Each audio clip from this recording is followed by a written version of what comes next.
Nurani. Di sini saya ingin menjelaskan pelanggaran apa aja sih yang ada di dalam ethical business. Sebelumnya teman-teman tahu nggak ethical business itu apa? Ethical business itu adalah kegiatan bisnis yang mencangkup seluruh aspek yang berkaitan dengan individu, perusahaan, dan masyarakat.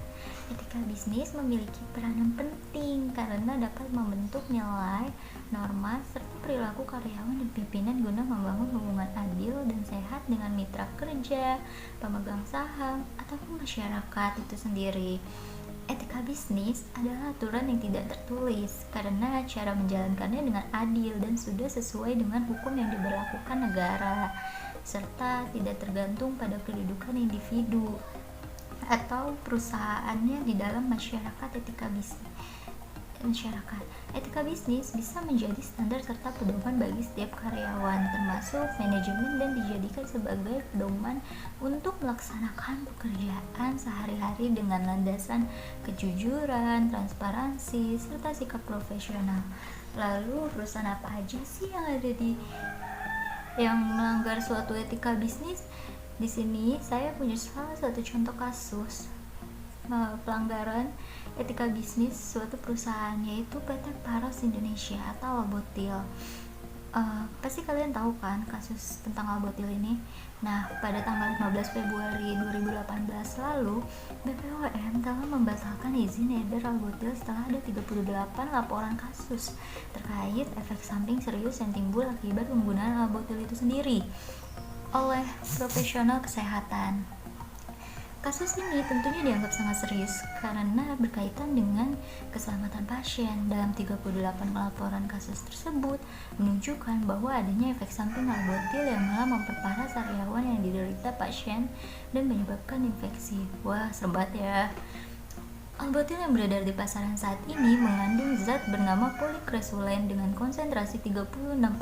Pantas.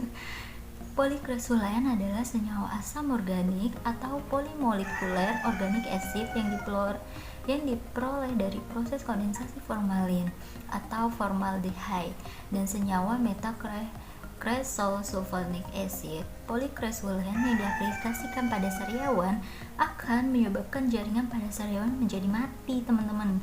Itulah alasan kenapa saat Albotil digunakan pada sariawan akan terasa sangat perih, namun kemudian rasa perih dan sakit pada sariawan pun tidak lagi terasa. Itu kenapa? Karena efek obatnya, guys. Setelah Albotil digunakan, sariawan akan menjadi berwarna putih dan kering. Kalian pernah pakai nggak? Kalau aku sih pernah, dan itu benar. Jadi sebenarnya polikresulen ini tidak mengobati sariawan, melainkan mematikan jaringan yang sakit atau rusak. Ketika jaringan sariawan sudah mati, maka tubuh akan melakukan regenerasi sel-sel baru sehingga sariawan menjadi sembuh. Nah, dari kasus di atas terlihat bahwa perusahaan melakukan pelanggaran etika bisnis, teman-teman. Dilihat dari sudut pandang ekonomi, yaitu perusahaan diuntungkan tetapi banyak orang yang dirugikan dan perusahaan tidak memenuhi dari prinsip etika bisnis, yaitu prinsip kejujuran. Perusahaan tidak terbuka dan memenuhi syarat-syarat bisnis itu sendiri dan menyampingkan aspek kesehatan konsumen dan membiarkan penggunaan zat berbahaya dalam produknya itu sendiri. Nah, jadi teman-teman hati-hati ya kalau mau beli obat gitu, walaupun kelihatannya kayak aman, tapi kalian harus lihat kandungannya dahulu.